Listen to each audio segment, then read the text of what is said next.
Hey kids, it's Reds. All right, so today we get to talk about fishing.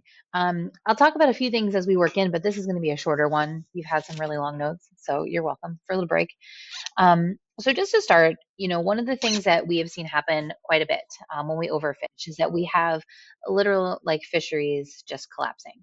A fishery is a population of fish that we fish commercially. That's just kind of the general term for that. And a collapse is when 90% of the population is gone. We call it a collapse. And the idea is that at that point, it's kind of hard for that population to come back without some sort of intervention typically. And a lot of times, even when it does come back, we've got such a the bottleneck effect, where we only have certain genes that are in that pool, that we've got really low genetic diversity moving forward, and it's just not a healthy population.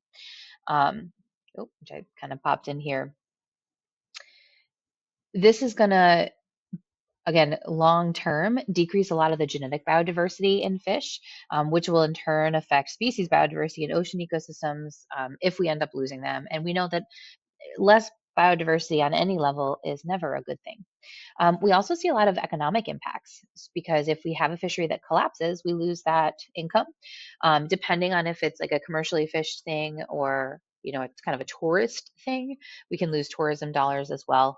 This happened quite famously here in like the Boston kind of area with the cod fishery. We collapsed the cod fishery because there weren't regulations on it, which I'll kind of get to on the next slide. But one of the big things was that that area for the people heavily relied on that for an income. And basically, what happened is they stopped cod fishing. They said we cannot fish even what's here at this point. So anybody who had been fishing cod was left literally without a job overnight, and had to either try to adapt to fish for something else, except they were set up for cod, or find something different. And it was a really big economic disaster, truly, for that area. Um, so this is kind of what I was talking about with the cod in general, but this is a graph. I'm sorry, I'm having trouble speaking. This is a graph for just ground fish catch. So any kind of catch that we see coming specifically from New England waters in this one. And you can see that in 1975 to 1985, we were fishing quite a lot, and then things started to tank. We were overfishing, and we were starting to see the collapse of those markets. There just wasn't fish to catch. Um, this is a true example of a tragedy of the commons, right? There was nothing to stop overfishing in those years, those 10 years. So we were left with this kind of a situation. Now, in a lot of fishing markets, if you've watched any of like the like discovery shows, oh my gosh, I'm forgetting the names, but the one where they go catch the crabs and anything like that, that there's a quota now. So we actually pretty heavily monitor a lot of our population's health.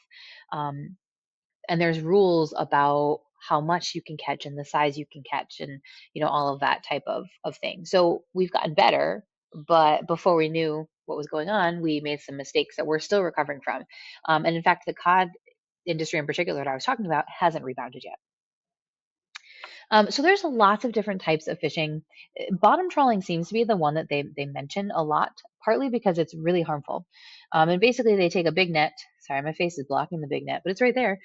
They take a big net and they just drag it along the bottom of the floor. So anything that's on the bottom is being impacted, right? So we are, disrupting any coral reefs, any honestly, even like just stirring up a lot of the soil causes that turbidity.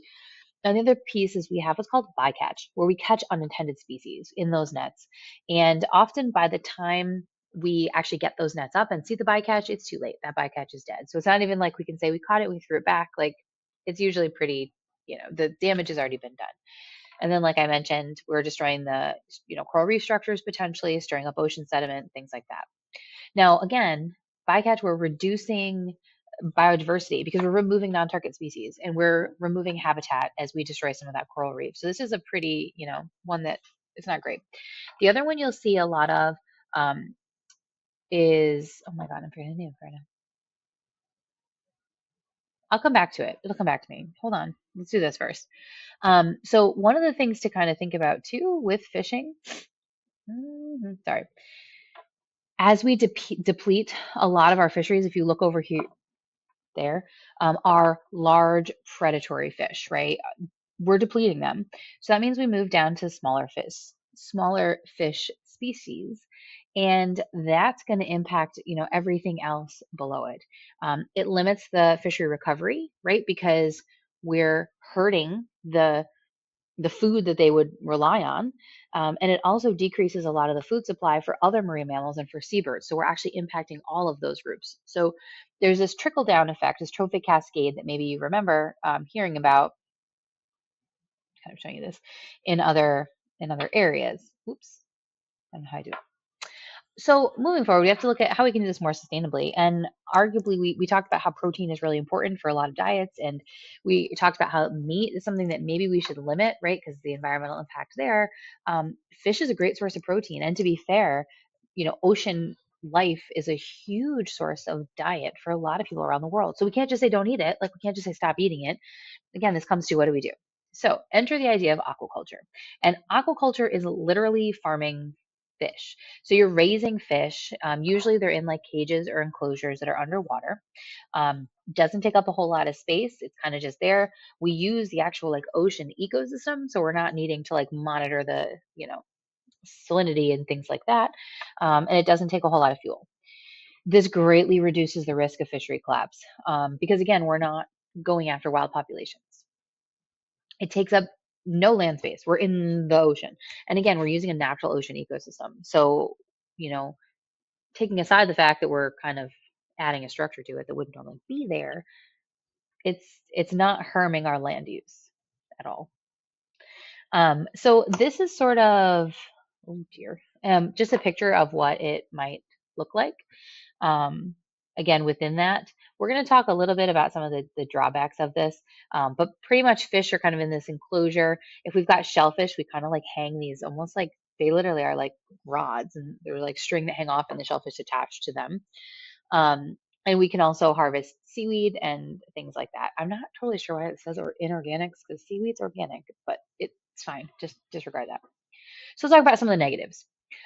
We have a high concentration of fish, kind of like in our CAFOs. We have a high concentration of waste, and with waste comes the risk of, bacterial contamination, things like E. coli, but also eutrophication. There's a lot of nutrients in that, right? And we put nutrients into the water. If there's more than normal, we change that limiting factor. We can increase the growth of algae.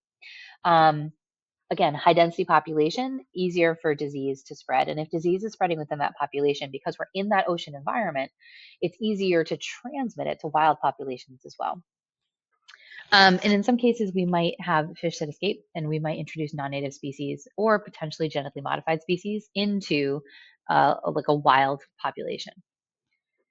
Oh dear, more face in the way. Okay. The other piece is if we often use antibiotics, just like our CAFOs, very similar idea to kind of keep those fish safe. If that gets out and contaminates the water with their waste, now we have antibiotics in the water for the wild populations. So this is kind of showing you it too. Another thing that we often see are like the concentration of predators around it, because obviously this is like easy pickings, right? Fish are just kind of chilling there and they can't go anywhere. So we often have to have predator control programs in place so that our fish don't get picked off. And I think everything else on there I've kind of talked about on this slide. Um, Here's your FRQ that we're going to do. Again, with everything in this unit, advantage, disadvantage, just know both, and then an environmental consequence. Make sure with this one, because it says environmental consequence, your consequence is environmental. Like it has to affect the environment, not people, the natural environment. All right, I think that's all we got. I'll talk soon. Bye, guys.